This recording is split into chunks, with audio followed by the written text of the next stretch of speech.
And we're back, July the 5th, 2022. I don't always date these, but in this case, it's post July the 4th festivities, July the 4th weekend. Had a long weekend with Monday off, and the 4th actually fell on Monday, and that was pretty special because it meant we could prep to do something big with our granddaughter Delilah, and buddy, it did not disappoint. The day did not disappoint. We started off by grabbing her, and actually we started our day off with a delicious trip to Baden Coffee, one of our favorite getaways. And Baden Coffee is in a classic old vintage building. And I say vintage because it still sells vintage goods, but it's exposed ceilings with the beautiful sort of like metalwork on the interior of the ceiling, and otherwise a brick superstructure. It's an amazing building that I always feel really good in when I go to. So I don't know, it's like I like to go down there. We get like a coffee or a tea. In the case of yesterday, I believe we had Earl Grey tea, and it was delicious. Had a pot of that, and Nancy usually has some of the quiche that they had, and I think in addition to that, we also had oatmeal infused with coffee and cream, which was pretty tasty. And from there, we went and had a quick hour or so to charge batteries and offload previous footage from the weekend, which you'll see in part 1 of my weekly vlog, in order to prepare for the footage that we would be getting on Monday, the rest of the day. So, but before we get into that, let me talk really quick about what went down on Sunday. Sunday, and I haven't really gotten to this yet, thus far in the vlog, or podcast, whatever. But I am collaborating now with the multi-talented, polydactyl instrumentalist known as Manly Hanley, aka Harrison Foreman, and I never can give this guy enough credit. I always quoted Todd Britt, my old buddy that played bass with me and really inspired me to learn to play guitar in my absolute zero years. That was my first band, technically my second band, but band with the same guy, so I always call that my first band. But we were more or less in a band for 18 years or so, almost 20 years, and produced a lot of music together. I wrote most of it. Todd did write a little bit of it, but for the most part, Todd's contribution was producing me, which was something at the time that I really needed. So, any of the Absolute Zero music I consider to be me and Todd, basically. We had a whole array of other musicians to play with us, including Bill Blaylock, Herbert Parsons, Jerry Waldrop, a.k.a. Bush. And those guys in their own way brought a lot to the sound of that band. But as for the writing and producing the songs, that was pretty much me and to a certain degree Todd. I always said Todd was my best collaborator, like he helped my music along the furthest. But then of course I met Eddie Snuggs, who really supported me with a platform to properly record my music through his various studios, but most especially through Snug Record Studio, which is the studio he has now. And when they say music is my life, like for me, for a long time, that was super true. Until Delilah came along, it was my everything. That was the one thing that validated me in life. It's like I never got to be the fit, buff guy that I always wanted to be, and I always struggled with my weight. But at the end of the day, music is magical, man. The ability to express yourself through music just gives you such a feeling of self-worth. I really can't even describe it. So music is everything. Music is my life. Then Delilah came along, and I realized, hey, there's definitely more to my existence than music, but it's still a huge chunk of what gives me a sense of self-worth, rightly or wrongly. And I always said Todd was that guy, and to a certain degree, Eddie was that guy that helped me realize, making music on a higher level and also being prolific, having multiple albums to my belt and that sort of thing. Alan West is another guy. He helped me along that path. But then I met this guy named Harrison Foreman. In the most serendipitous of ways, he actually came around the store, and apparently him and his mom had been shopping here, I understand it, for some time, and I had never noticed him or met him. And he seemed really shy when I first met him. But within a few minutes, we started talking about music, and then things changed. And then we probably within 10 or 15 minutes, I brought him up to the crib. up here where I do all my creative stuff, and I shared my YouTube channel, and he shared his YouTube channel. And within about 20 minutes, I realized, oh my God, this guy is so much like me, much younger, but I mean, like in my creative upbringing, we have so much common ground. How could we not be friends, right? And at that time, I had an electric band, and I was like, well, gosh, this guy clearly is a multi-talented instrumentalist. I didn't realize to what degree in that moment, but I heard some of the stuff he'd played, and I realized he was playing his own drums and bass, and I thought, well, there you go. I mean, if you need in the world of trying to run a band, man, drummers are like gold. Good bass players are hard to find, and guitarists are everywhere. Literally, that's how it is. And I'm a guitarist, so in my world, I was always looking for other people to flesh out that ensemble to make the band that I wanted to make. And I was going through a period where I had some guys playing with me there, but we didn't really have the second guitarist. I tried a local guy out who I got along really good with, and I thought he was an okay player and a decent singer, but just his focus was on doing acoustic covers, and there's nothing wrong with that. There's certainly more gigs to be had out there if you're doing that. But I realized he wasn't going to be the guy, and I sort of stopped inviting him around. And then Harrison just came into the picture, and I was like, well, can you play keys at all? And he's like, oh, a little bit. Much better piano player. I can barely play the piano compared to him. And he was willing to just come in and do whatever was needed to play in the band. And I was like, oh, my God, on top of like all the talent, dude has the right attitude. And that's, again, the unicorn is the talented guy that has the right attitude. But like, I totally didn't realize what a true collaborator he would be. And I mean, within like probably a couple of weeks, I was like, well, this has superseded my previous collaborators. And then like within 2 or 3 months, I was like, this is the guy I'm going to play with as long as he will play with me, because that's just how much I think about how he elevates my music, and makes our music far superior to what I can make by myself. And that's just real talk. That's me being vulnerable. He may hear this tomorrow and be like, forget that guy. I'm way better than him. And I wouldn't be surprised if that happened. But as long as he's willing to work with me, that's the guy that I'll collaborate with. So big ups to you, Harrison. If you happen to hear this, you are the man, sir.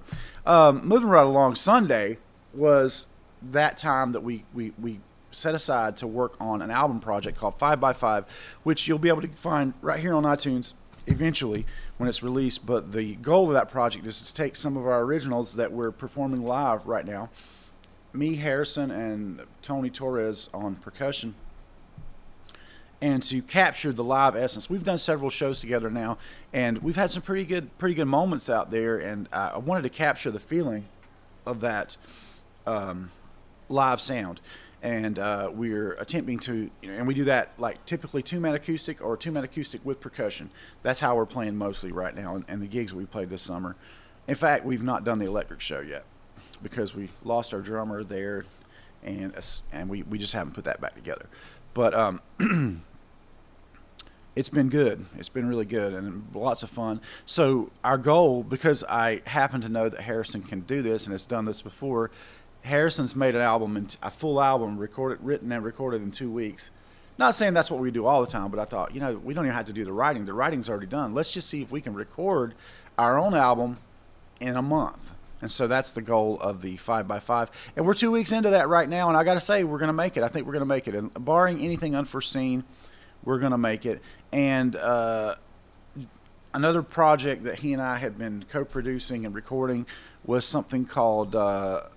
it's just a guy called Ansel Brown, which you can check him out on iTunes. And we did a song for him back in the summer, and also started to do an album that sort of stalled out due to COVID and various other things back in the winter, and got kind of put on hold. And I think he's ready to get back to that now, and hopefully going to get to some live play.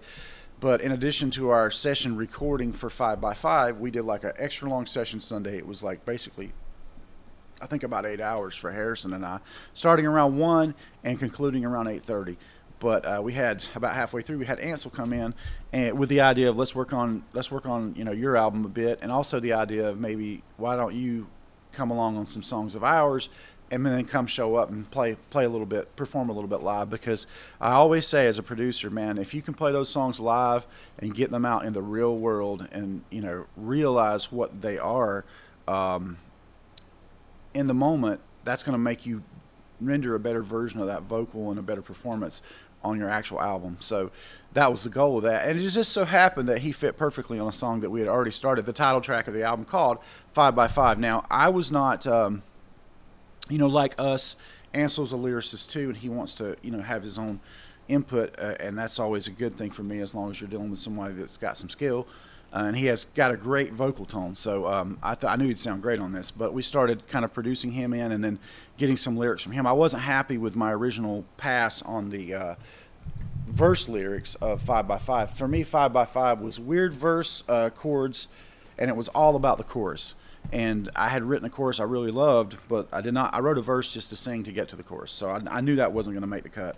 And so when Ansel came there, we started talking about new melodies, and he hummed along, and we came up with some words that would work with what he was humming. And next thing you know, we've kind of rewritten the verses of 5x5, and we kind of topped off that recording. I think that recording, apart from Harrison going back and laying the final guitars, I think it's basically done. So that was great. And then Tony left us to head back to Charlotte, and we worked with Ansel. I said, let's do one more song before you leave, because it's a 3-hour round trip for him to come be with us here in the studio. So he popped out his phone and showed me something I had heard before, and I thought we could definitely do something with that, where he's just singing, a cappella. And we turned that into a song called, ostensibly the song would be called Gone, except for that title's been used a lot more. So I'm thinking of the title, Real Damn Gone. I don't like cursing in music, but in country music, as a shtick, sometimes it's part of the gimmick. And I think in this case of the song, that it's like the word damn is sort of part of the gimmick. Damn this, damn that, you're real damn gone, etc. And that's kind of the way we went. And we ended up, by the end of the night, making a song that I know Harrison and I found interesting, because we kept modulating, and then we did a bridge, which Ansel wanted, and next thing you know, 3 minutes and 20 seconds later, we have a 3 minutes and 20 second song, which is what I always shoot for songs that are going to go on an album that aren't intentionally being indulgent. Some of ours on the 5x5, by the way, are intentionally indulgent, like 4 or 5 minutes long, but typically 3 minutes and 20 seconds. I realize that I'm going really music heavy, and I'm halfway through this podcast, so let's switch over. So anyway, Sunday was a great day, and I closed the day out on an emotional high, having gotten my music fix for the week, and sent Harrison home with my J200 and my best microphone. He's going to button up the guitars that week, so this coming week. So hopefully we'll be very, very close after next Sunday to being finished, and then we'll be focused on our performances for, I think, July the 30th is our next official performance, and then we have a performance at Delilah's birthday party we're going to do on the 17th at Baden Inn. That'll just be private invites to friends and family, but on the 30th we'll be out live, and hopefully Ansel will be with us as everything goes to plan, although there's going to be putting some stuff back in order, performance wise, to be able to do that, but I think we can get it done. So yeah, I always love to start my week, which, by the way, it's I gotta wrap this up soon because I got my first client's coming in 20 minutes. But I love it when I can do that and start the week on a high after I've gotten that musical expression out of the way. And I say out of the way, lots of times I'll get really tired. Like, I'm a heavy person, man. I'm probably 330 or so at age 52. It's too heavy, and I'm trying to work on that. That's something I'm going to talk more about in future podcasts when I have a definitive plan. But I'm formulating a definitive plan to do something about that. Also, because hanging out with Delilah and keeping up with her as she gets older and more rambunctious, and the kid's been in tumblers since she was 2.5. So for 6 months now, she's been in tumblers, and I'm telling you, that has made an evolution of her fitness. Her her grip strength is incredible already. She can hold herself up longer than I can. So that's not nothing. And she loves climbing on things. So I've got to, she'll be like, Pop, climb this with me. And I'm like, I'm scared to get up that high off the ground. This is not a good thing if I fall, But I digress. So yesterday kicks off. We get up, we go have our little experience at Baden Coffee, which, by the way, we also went to Baden Coffee on Sunday with Delilah, and that was fun. There's pictures of that out there on the vlog, and you'll see the coverage. Lots of times we'll go outside and ride her scooter around Baden. I have a real affinity for the town of Baden. I find it a charming place, and I enjoy spending time there. But basically, we had that little experience Sunday, and so we didn't bring her back Monday morning. She was still asleep at home, and we went and then ultimately collected her. I got batteries charged up footage offloaded, and then we headed out to Lazy 5. Now, the thought process is, I don't know if you guys are familiar with Lazy 5 Ranch. It's near Mooresville.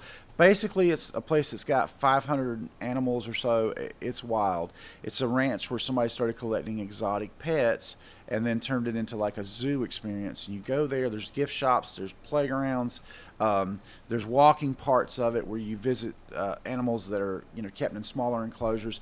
And then there's a massive fenced-in area that's many, many acres, maybe 100 acres. I don't know, a lot. And on an average day in the summertime, you have to wait in line with cars to even get into the park. You have to wait in line for about an hour to an hour and a half. Probably an hour and a half is the longest I ever had to wait there. And it was worth it. But this day, because it's July the 4th, absolutely no waiting. When we get there at about, I'm going to say 3:45 or 4, there's maybe that I can observe 15 other cars in the place. Definitely didn't have to wait to get into the gate. So we get out. They got like snacks and whatnot. Nancy gets some of that stuff, which we end up largely feeding to the animals, but it was for Delilah, And I feed these little miniature cows. She told me the name of them. I can't remember the name of them, but they're like really small cows, like with big horns, African, and they are about the size of goats, and they're absolutely adorbs. Man, I don't know. I've got a heart for animals, and I love interacting with animals, friendly animals. It's amazing. And all the animals out there are conditioned. They give them these pellets which smell of molasses, so they're like, I guess, sweet protein pellets. And that's all they do all day long is go up to people and get hand-fed, right? So they're very primed for that experience. So it's awesome. So we did that, and we closed it out with the foot portion. Walking through the gardens with Delilah, we saw lemurs, kangaroos, camels, a bunch of exotic birds, some kinds of ducks that I've never seen, which they had in these really cool enclosures, with a kind of a fence of ivy around it, and they sort of swim around. And then we closed it out with having Nancy come pick us up at the exit, which is kind of covered with these nectarine trees. I don't think I've ever ate a nectarine off of a tree until yesterday. So we had several of those, and then apple trees on the way out. And we get those, and we, in the back of our minds, had this idea of checking out the 4th of July fair at a town called Faith near Salisbury on the way back home. But she falls asleep as we're going out.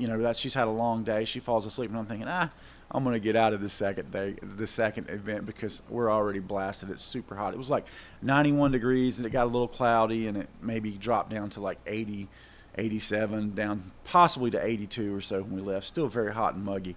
But we get to Faith, and Delilah wakes up and sees the Ferris wheel, and she's like, "Oh, let's get out!" And that was it. It was on. So we get out, and how can I put this nicely? Kind of a rough crowd, kind of a rough-looking crowd. A lot of tattoo-covered smokers out there. Y'all know how I feel about tobacco. I hate it, and I don't like to be around it. But for Delilah, I just sucked it up, and the shoes, as it so happens that we had on her, she blew out one of them, so the sole just came right off. So I had to carry her. So I'm carrying her like in really what felt like 100-degree temperature with all the people around. And we do a couple of laps, but this fair was amazing. They had the big presentations, all the barkers. Hey, come over here, spend your money, you can win this. They had all that, and we go through that thing. And Nancy, I think, thought she was going to talk me into getting on a ride, but at my size now, I noticed that I can't do rides anymore. Like, they make my stomach sick real quick. So I was like, I can't do that, but I will carry her. So Nancy bit the bullet, got the tickets, and got on one of these little haunted rides that's just nothing, really. You're on a little seat that moves around the whole thing, and it's like basically $10 for the two of them to make a ride that took not 60 seconds. Or maybe it was about 60 seconds. But anyway, they did that, and that met the requirement of having her take one ride. Tried to talk her into the teacup, couldn't do it. All the other rides were too fast and too strong. So she said no to that. But Delilah had an absolutely great time. Brought her home, and her mom picked her up probably about 9 o'clock. So we had a fantastic day. So it was a beautiful 4th. Got some great pictures, all of which you can see on the weekly vlogs. If you check those out at brentbowers.com, the first page loads up my weekly vlog page. Also, these podcasts can be found on the left-hand navigation under podcasting. Hopefully you'll see these soon on iTunes. I think you have to get about 5 of them accumulated before that happens. And that's going to be it for episode 2 of Brentocast. Thanks for listening. We'll see you guys.